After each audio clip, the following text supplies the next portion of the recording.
vitit, realizimi parashikohet të jetë në masën 93%. Konkretisht, realizimi sipas zëra buxhetor paraqitet në shpenzime korrente për paga dhe sigurime për personelin është realizuar në masën 65% dhe deri në fund të vitit pritet të realizohet në masën 92%. Për mallra dhe shërbime është realizuar në masën 65%, pasi një pjesë e shpenzimeve janë në proces të realizimit, kontratash, prokurime, likuidime, por deri në fund të vitit pritet të realizohet në masën 96%. Për transferta korrente dhe buxhete familjare është realizuar në masën 83% dhe deri në fund të vitit pritet të realizohet në masën 100%, duke përballuar nevojat për shpërblimet e punojësve që dalin në pension pleqërie, ndihma ekonomike, pagesat e punojësve në reform, bashkëshortet e papuna të punojësve të transferuar, të kompensime e të tjera. Në shpenzime kapitale për artikullin investime është kontraktuar 95% e fondit të investimeve dhe deri në fund të vitit pritet realizimi në masën 100%. Për vitin projekt buxheti për vitin 2026, shërbimi informativ i shtetit është parashikuar një fond në shpenzime të përgjithshme në shumën 3 miliard lek. Ka një rritje prej 172 milion lek, më shumë nga ai miratuar me VKM numër 372.027/2025 për miratimin e projekt dokumentit të PBA-s 2026-2028. Mbi tavanin e projekt buxhetit të parashikuar për shpenzime korrente në vitin 2026, paga sigurime për personelin, mallra, shërbime, transferta për individët do të mbulojnë nevojat e institucionit. Nevojat shtesë për investime që i kemi parashiku për vitin 2026 ose në PBA-n 2026-2028, kisha kërku mirë kuptimin e këtij komisioni që të kalojmë në seancë të mbyllur. Faleminderit. Atëherë kalojmë fjalën ke relatori i projekt ligjit, Fjala Pendavini, pastaj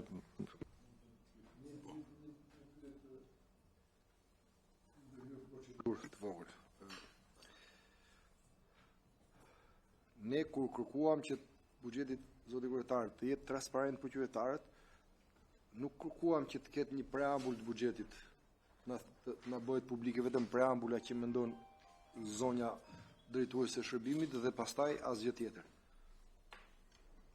Nuk është sekret t'ju thuash qytetarëve të vendit se buxheti është i miratuar nga qeveria është kaq, sepse ky buxhet është publik.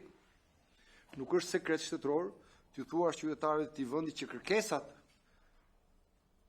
e shërbimit për të funksionuar normalisht siç kërkon ligji dhe kushtetuta janë kaq për të mbuluar gjithë nevojat tona dhe ne jemi në këtë deficiencë apo jemi shumë të kënaqur me buxhetin. Tani, thjesht për një preambull buxheti, unë mendoj që ishte kot kjo seanca e hapur.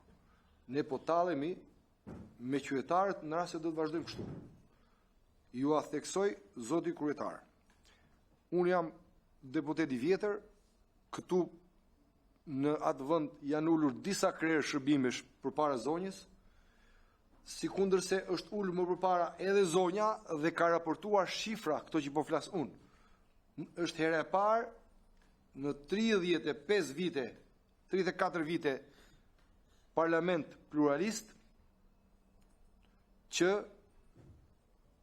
terri informativ mbulon këtë komision në raportimin e shërbimit informativ. Është hera e parë që termi transparencë nuk ekziston. Bëhet propagandë, tallet zonja me miratimin tuaj, me taksa paguesit që paguajnë atë dhe gjithë cilin prej nesh këtu, kjo është e papranueshme. Kjo është e papranueshme. Nuk mundet që ne t'ju hedhim hyrë syve opinionit publik shqiptar, duke thënë që ne përcaktojmë çfarë duhet të jetë sekret shtetëror dhe çfarë duhet. Jo, sekreti shtetëror është i përcaktuar me ligj zonjë. Dhe ligji i sekretit shtetëror, unë besoj se keni bërë disa vite ju në atë institucion, besoj që e njihni mirë, dhe se po të mos e njihni është gabim që falet. Por kur ligjin e sekretit shtetëror e njeh mirë dhe mundohesh të bësh propagandë me të, është gabim që s'fare sepse është gabim i qëllimshëm. Ndaj po ju them, kjo nuk është seancë raportimi. Kjo është seancë sa për të kaluar raportim buxheti, pra nuk është raportim buxheti. Kjo që po shohin sot qytetarët është më ka çuar nëna të laj gojën dhe të vazhdoj të tallem me taksa paguesit e këtij vendi. Jo. Unë kërkoj që buxheti të raportohet në mënyrë të detajuar në të gjitha zërat që janë pjesë e buxhetit publik tashmë të publikuar në gjithandej. Ja, ky është. Ky buxhet, çfarë janë zërat aty, duhet të raportohen edhe të komentohen nga zonja, është dakord, s'është dakord, plotson nevojat, ka mangësi për këtë, ka. Ku është sekreti? Ju lutem shumë, ne këtu na kanë çuar votuesit tan, zgjedhësit tan për këtë gjë, jo për të tallur me ta. Ju sigurisht që jeni produkt i një farse dhe jeni tallur edhe në fushatë dhe në zgjedhje me ta, por ne nuk ja lejmë vetes. Faleminderit. Faleminderit zotin Noka.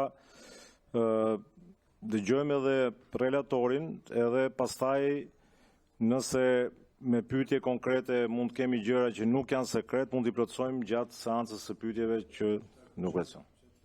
Mi pa ja ta mbarojmë edhe vazhdo. Dakord, vazhdohet. Ta mbarojmë me zoti Pendavini, fjala për ju. Faleminderit kryetar.